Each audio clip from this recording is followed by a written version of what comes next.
de las consecuencias penales de esta situación, porque venimos de este tema ocurrido en La Victoria y que ya se está viendo en el Agustino, ¿no? De esta agresión salvaje a un pequeño de solo 2 años, y también este caso de este feminicidio contra una mujer degollada en San Juan de Miraflores. Estamos ya con Romy Chan, abogada penalista, para que nos pueda contar, ¿no?, cómo se tendría que asumir, qué trabajo tendría que hacer el Ministerio Público en ambos casos. Gracias por estar aquí el día de hoy, Romy. Buen día. Buen día, Romy. Buen día, sí, lamentable realmente el tema en estos casos, que además estamos hablando de delitos graves, ¿no? Que el Código Penal sanciona con penas bastante severas y donde además la actuación del Ministerio Público es obligatoria de oficio. Es decir, el fiscal ni bien toma conocimiento de que eso está pasando, el fiscal de turno tiene que intervenir. Romy, yo quiero, en ambos casos, ¿cuáles son los elementos en común para que esto ocurra de oficio? Y hay que hacerlo en lenguaje bastante sencillo para que la gente entienda, porque en ambos hay material probatorio. Hay un video de la entrega de este sujeto confesando lo que había hecho con los testigos que son los vecinos. Y del otro lado está el video que ha grabado la niña, que comprueba que esta mujer está masacrando a este pequeñito. ¿Por qué es que si la flagrancia forma parte de ambos delitos, es que las diligencias y las sanciones son tan lentas?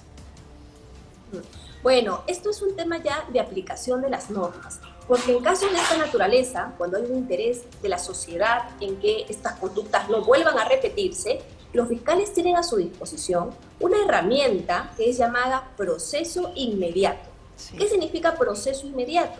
Que el fiscal puede, con el material probatorio que tiene, cuando se trata de un tema en flagrancia, y es evidente, ya no hay nada más que actuar porque está clara la responsabilidad penal, puede formular directamente una acusación, un pedido al juez para conseguir la pena, ojo, no prisión preventiva, sino la sanción, la pena de cárcel que corresponde.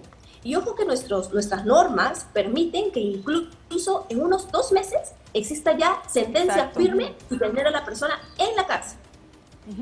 Ahora, yo sí quiero ir caso por caso, ¿no? Empecemos con el de El Agustino. Acá vemos que no solamente hay un niño agredido, ¿no?, que es el hijo de la trabajadora, hay otros 2 menores que no conocemos cuál es su situación. ¿El Ministerio Público en este momento podría solicitar que estos niños sean retirados de este ambiente mientras duran las investigaciones? Sí, esa es una potestad, es una prerrogativa que tiene la Fiscalía de Familia si considera que eso es necesario para el bienestar de los menores. Hay que recordar también que lamentablemente nuestro Estado no tiene necesariamente buenos ambientes y buenas condiciones para atender a los chicos. Eso hace que los fiscales de familia también tengan que valorar con quién van a estar mejor, si con los papás, con algún familiar de los papás o en el Estado, ¿no? Esa es una realidad lamentable en nuestro país por la poca inversión de recursos que existen en esos ambientes. ¿Cuánto va a jugar en esta investigación, en la del maltrato del niño, la UPE? Porque yo le preguntaba a Patricia en la comisaría si alguien de la UPE había llegado para tomar nota de este caso, porque hay una unidad de protección especial. Claro, lo que pasa es que es una preocupación del Estado, o debería ser así, que los menores y las personas vulnerables puedan ser atendidas, puedan ser protegidas. Y eso genera que haya un interés, por ejemplo, en la UPE o en los ministerios a proteger a estas personas. Por eso es que muchas veces nosotros vemos frente a estos ataques pedido de las víctimas a la ministra de la Mujer, ¿no es cierto? Claro. O a la Defensoría del Pueblo para que apoye. ¿Por qué? Porque ellos cuentan, la Defensoría del Pueblo, por ejemplo, con abogados de oficio que pueden apoyarlos en todo el trámite judicial, porque es obligatorio que cuenten con un abogado que pueda transmitirle al juez cuáles son sus intereses o cuáles son las acciones que quieren seguir. Y claro, para eso se necesita recursos, ¿no? Por supuesto. Ahora, en el caso de lo que ha ocurrido en San Juan de Miraflores, tenemos la presunción de que hay un diagnóstico, hay un presunto diagnóstico de esquizofrenia. ¿Qué tanto podría jugar a favor del victimario y en general, ¿no? Porque parece que esta es una estrategia también de muchas personas que dicen actuar fuera de sí. Una persona puede tener un diagnóstico de alguna enfermedad psicológica y aún así no significa que va a cometer un delito. Lo que pasa es que, a ver, es cierto que hay personas que tienen trastornos mentales fuertes, como la esquizofrenia, que produce pues que ellos realicen acciones muy lesivas, muy terribles para la sociedad, pero que no estén conscientes del daño que hacen. Cuando eso pasa, esas personas, es cierto que no tiene sentido que las mandemos a la cárcel, porque no entienden que lo que están haciendo está mal, y es más, son un riesgo para nosotros internos.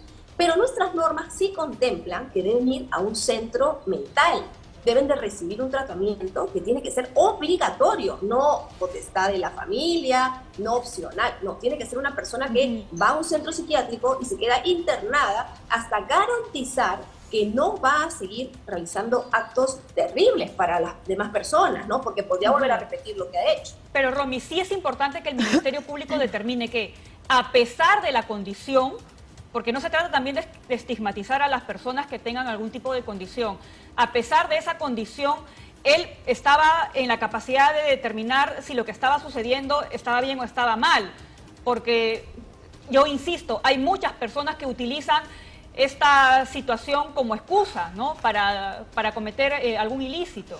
Claro, pero en todo caso, Romy, ¿por qué es que ya con esto que acaba de decir Pamela y teniendo el antecedente de que este hombre ya estuvo recluido en un penal, no tenemos ya un expediente que diga que es una persona esquizoide, esquizofrénica y demás? Entonces, ¿no pasó este hombre nunca pericia psiquiátrica? ¿No?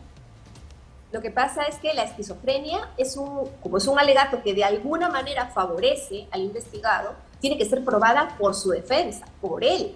Entonces no es cuestión que yo vaya y diga a un fiscal, mira, soy esquizofrénico y por eso no respondo, y acá está mi receta médica y mis pastillas. No, ellos tienen que solicitarle al juez y demostrar ante el juez con un médico de oficio, un médico del Estado, que en efecto tienen esa enfermedad y que esa enfermedad además impidió que se comporten conforme con lo que dicen nuestras normas, que es no matar a nadie.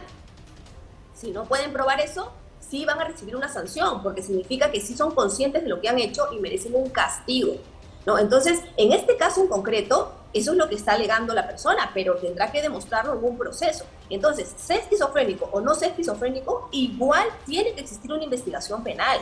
Igual va a existir un proceso penal donde el investigado va a tener que demostrar que eso es así. Y si no lo demuestra, bueno, tendrá que recibir su castigo. Y si lo demuestra, van a imponerse contra él lo que se llaman medidas de seguridad, que es llevarlo o enviarlo a un centro psiquiátrico. Otro problema en el Perú, porque no tenemos muchos centros psiquiátricos, pero así tiene que ser. Sí, pues uno hace el diagnóstico aquí, ¿no, Pamela? Y cuando voltea a ver las soluciones que hay, nos encontramos también con desesperanza. Gracias, Romy, por haber estado esta mañana con nosotros. Dos casos que no solo conmueven, que no solo tienen elementos que aquí, de los que hablamos todos los días, pero en donde sí tenemos que seguir haciendo un llamado a las autoridades para que se trabaje de inmediato en esto. Gracias a Romy Chan por haber estado esta mañana con nosotros.